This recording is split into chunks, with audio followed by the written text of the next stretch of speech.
Comme je disais au début de cette Eucharistie, le troisième dimanche de l'Avent est entièrement imprégné du thème de la joie.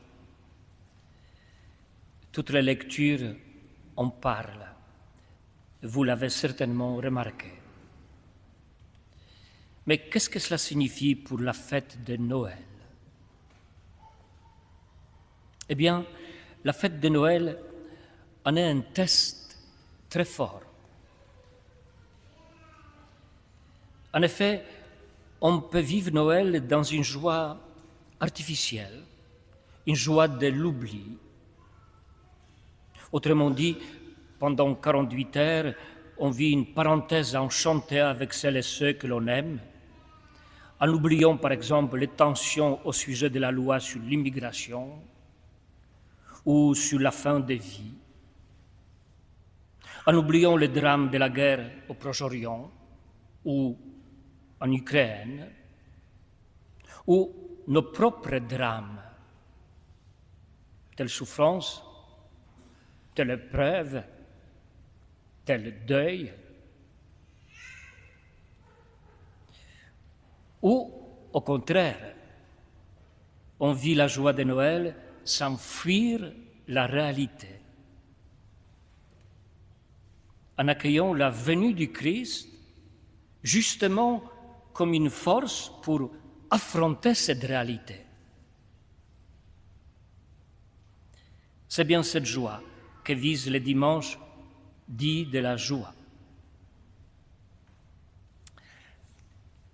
Dans un poème de Giacomo Leopardi, un grand philosophe et poète italien, intitulé « Le samedi du village », son auteur exprime un concept selon lequel, dans la vie présente, la seule joie authentique est la joie de l'attente.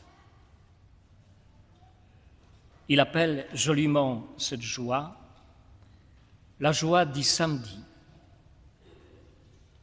celle qui annonce dimanche, jour de fête.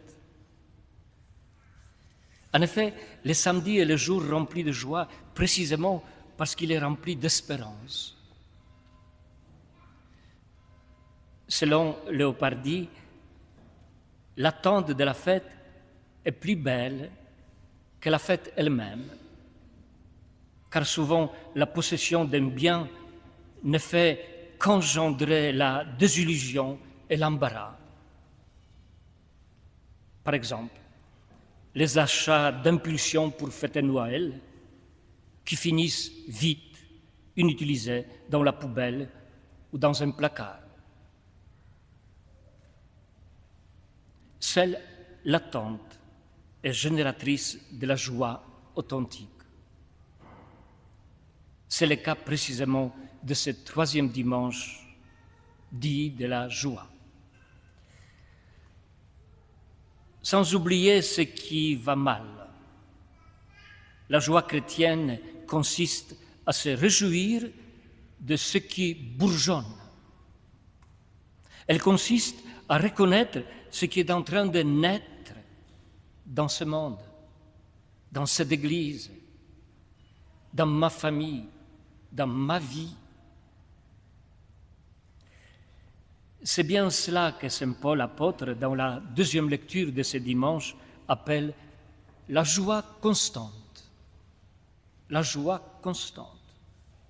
Soyez toujours dans la joie, écrit-il, et rendez grâce en toutes circonstances. Oui, en toutes circonstances. Même lorsque les choses ne vont pas comme nous le souhaitons.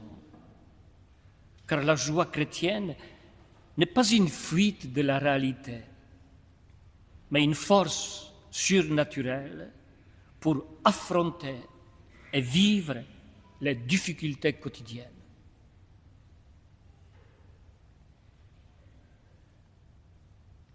Et encore une chose, en ce troisième dimanche de l'Avent, Jean-Baptiste entre à nouveau en scène. Cette fois-ci, ce n'est pas lui qui interroge, mais il se laisse interroger. Qui es-tu? Lui demandent les envoyés de Juifs. La réponse de Jean est très intéressante. Tout d'abord, il reconnaît ses limites. Voilà pourquoi il dit « Je ne le suis pas ».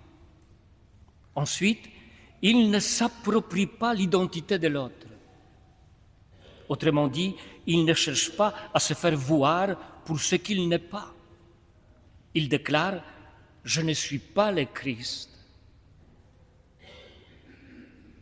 Enfin, il avoue qu'il dépend d'un autre, plus fort que lui,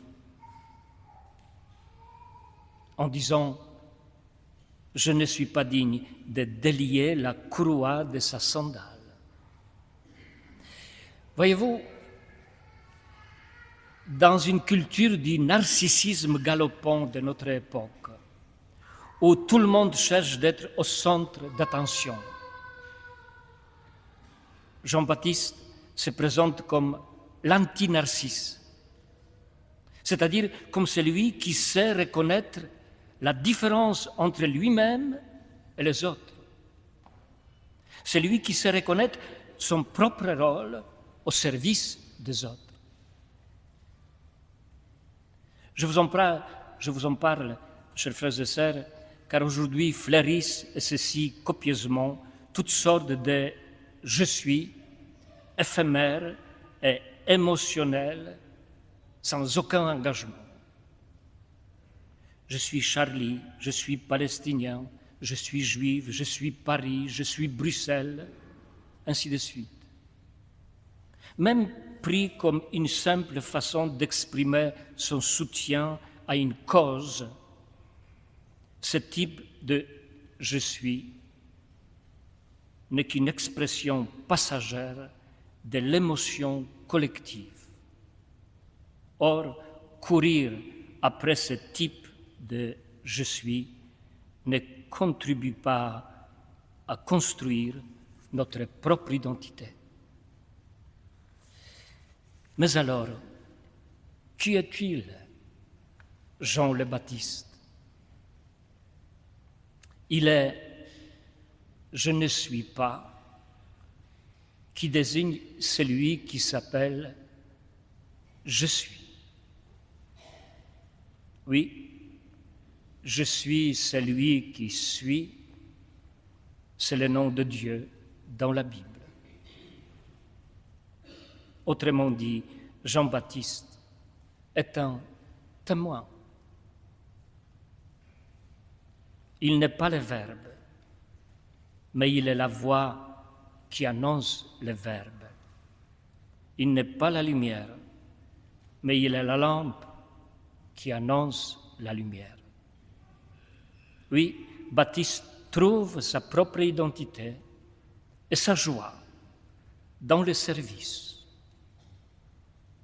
dans le fait d'être témoin. Il le dit d'ailleurs lui-même un peu plus loin dans ce même évangile, je le cite, « Telle est ma joie et elle est parfaite. Lui, c'est-à-dire Jésus, il faut qu'il grandisse et moi, que je diminue. » Puisse ce témoignage humble et authentique devenir pour chacun de nous, et notamment pour nos catéchumènes, et pour la famille de Marie qui baptise aujourd'hui leur fille, puisse ce témoignage humble et authentique